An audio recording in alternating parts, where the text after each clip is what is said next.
Am I the asshole for leaving after finding out my wife cheated and the kid I raised wasn't mine? Hey, before we move on to the video, please subscribe to the channel and hit the like button.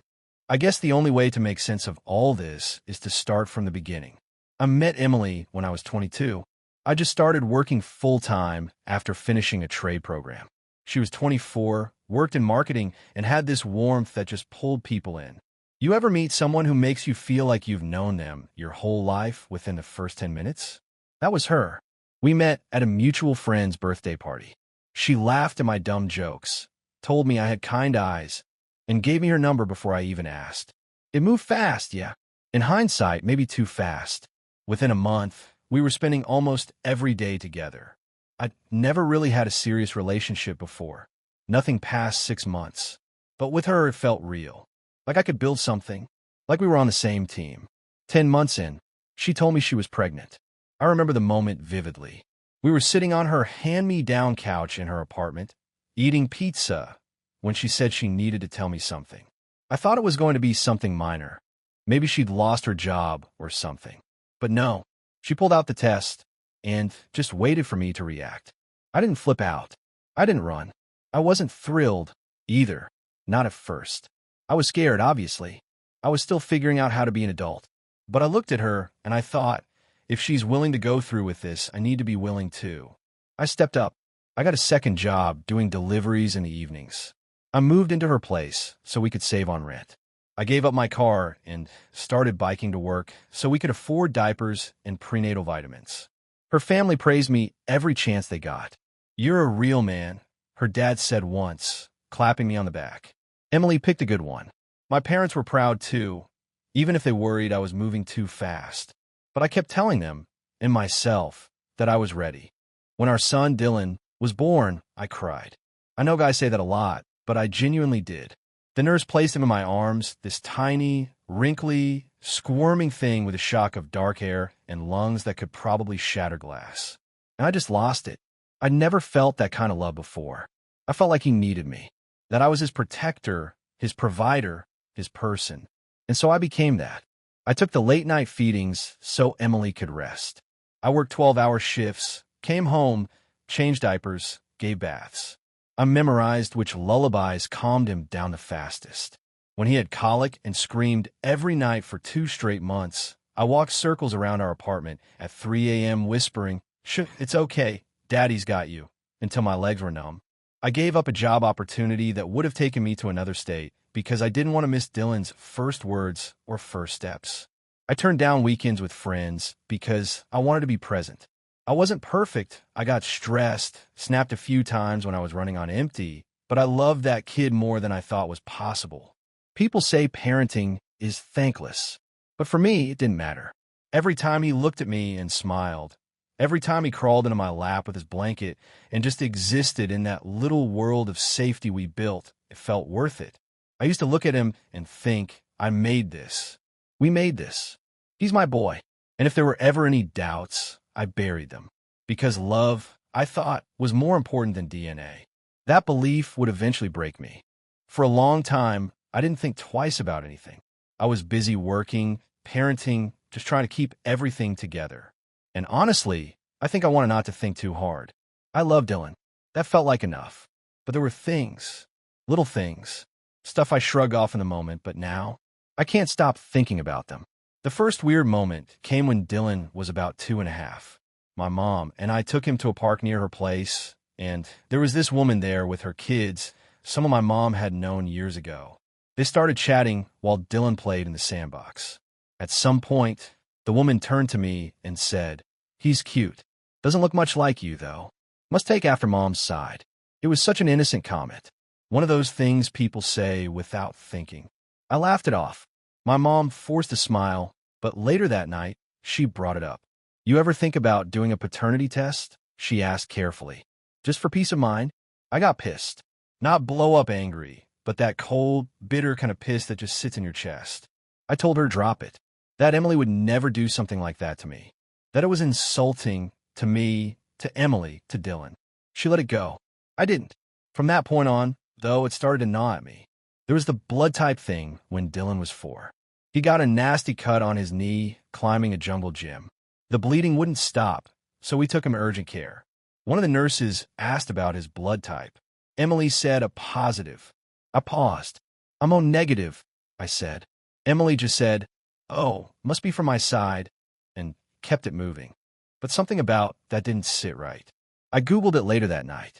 Turns out, two people with certain blood types can't produce a child with another. O negative and a negative, for example, can't make a positive. I asked Emily about it again the next day, and she just snapped, you really want to argue with Google over your own kid? I backed off. Again. Because how do you even have that conversation? Hey, I think the kid I've raised for 4 years might not be mine. You don't. Not unless you're sure. And I wasn't. I love Dylan. I was afraid of what would happen if I opened that door. But the doubt stayed. Another time, we were at Emily's parents' house for Thanksgiving. Her cousin Tyler got drunk and started mouthing off. He was loud, obnoxious, and always had a way of getting under people's skin. We'd never really gotten along, and he clearly didn't like that Emily had settled down with a blue-collar guy. At one point, after a tense conversation about politics, he muttered, "Can't believe you're playing dad to someone else's kid, man." I froze. So did Emily. "What did you say?" I asked. He smirked and said, "Nothing. Don't be so sensitive."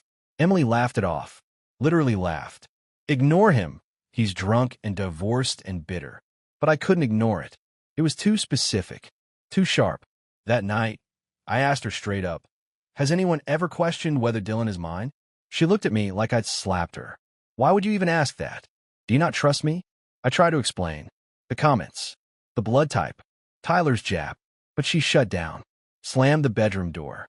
Said I was accusing her of being a liar and a whore. That I was disrespecting our family. That I should be ashamed of myself. I ended up apologizing. It was easier. Safer. I told myself it was stress. That I was being paranoid. That people say dumb things sometimes. I reminded myself that Dylan called me daddy every morning and hugged my leg when I came home from work.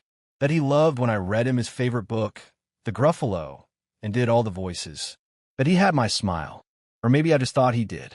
But that doubt never really left me after that night. A few months later, Dylan had a birthday party. One of the moms pulled me aside and asked if I was just the stepdad or the bio dad too.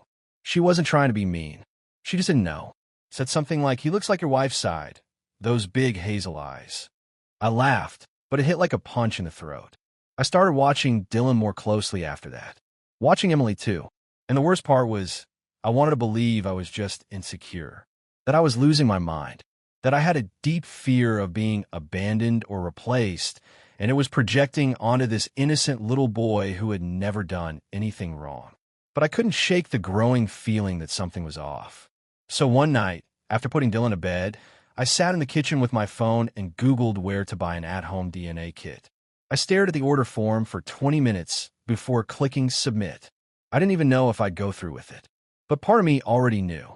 I sat on the results for 2 days before I opened them.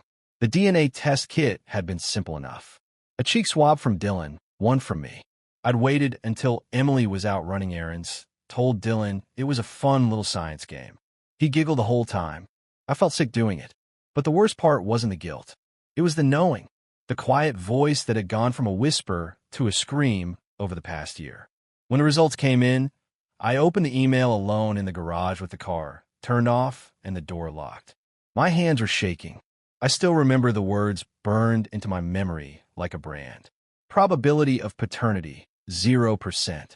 I stared at the screen for what felt like hours. It felt like someone had knocked the air out of me. Like I'd fallen off a building and hadn't hit the ground yet. I didn't scream. I didn't cry. I just shut down. I went back into the house, said nothing. Dylan was in the living room building a Lego spaceship. He looked up and said, "Daddy, look," with this huge, proud smile. I nodded, told him it looked awesome. Then I went into the bathroom and threw up. For 2 days, I didn't say anything to Emily. I watched her like a stranger. Every laugh, every smile, every kiss on my cheek made my stomach twist. I didn't know how I was going to say it, or if I was going to say it. A part of me wanted to bury it and pretend I never saw the results. But I couldn't unknow it, and I couldn't live with the lie. So on the third night, after Dylan had gone to bed, I sat Emily down in the kitchen. "I need to talk to you," I said. She glanced up from her phone. "Everything okay?" "I did a paternity test," I said. Just like that. She didn't blink. Didn't even look shocked. Her mouth opened like she was going to say something, but then she just shut it again. "You knew," I said. My voice cracked. "You knew, didn't you?" Silence. Then she looked away, down at the floor, and whispered yes. That was the moment everything inside me broke. All those sleepless nights, all the birthday parties, all the scraped knees and lullabies and trips to the ER and coloring books and stories before bed. Every single one of those moments, she let me live them believing I was his father. "Who is it?" I asked. My voice didn't even sound like mine anymore. "Who's the real dad?" She shook her head. "It doesn't matter. It matters to me." More silence. Finally, she said it. "Jason." That stopped me cold. Jason was her old friend from college. We used to go on double dates with him and his wife. Dylan had called him Uncle Jason. I stood up so fast the chair tipped over. "You've got to be kidding me. I was going through a rough patch with you, okay?" she snapped. "It was just one time. I didn't even know I was pregnant until a few weeks later. I wasn't sure at first, but deep down, I think I always knew it wasn't yours. And you let me sign that birth certificate? You said you wanted to. You said you'd be there no matter what. I said that because I thought he was mine." She started crying. Full on, red-faced sobbing. "You're his dad. You always will be. He loves you. You're the one who's been there. Jason's a coward. He won't step up. He's got his own family. He doesn't even want Dylan to know." That broke me in a different way. He doesn't want Dylan to know. Like this kid is some accident to be erased. Meanwhile, I've been breaking my back for 6 years trying to give him a good life. "I need to leave," I said, grabbing my keys. Emily grabbed my arm. "Please don't do this. You're going to destroy everything. He's going to be devastated." I looked her dead in the eyes. "You destroyed it the second you lied to me." Then I left. I didn't even have a plan. I just drove, parked in a Walmart parking lot, and sat there for 4 hours staring at nothing. The sun came up, and I was still in the car, numb and empty. The next day, I called my brother and told him everything. He told me to come stay with him. I packed a duffel bag while Emily sobbed in the doorway. Dylan was at school. I couldn't face him. As I walked out, she shouted after me, "He's still your son whether you like it or not." I didn't say a word. I just kept walking. But those words, they followed me. They still do. The days after I left felt like living in a vacuum. Everything was muted, quiet, numb. I stayed on my brother's couch, barely ate, barely slept. He kept trying to get me to talk, but I couldn't. How do you even begin to explain the kind of betrayal that breaks your sense of reality? I'd raised Dylan since he was born. I became a father in every way that matters, except the one that counts on paper. And now, all that effort, all that love, felt like it had been stolen from me. Like someone had ripped out a part of my life and told me, "That was never yours." The worst part? I missed Dylan. I still missed him. Every morning, I'd instinctively check my phone for photos, videos, anything.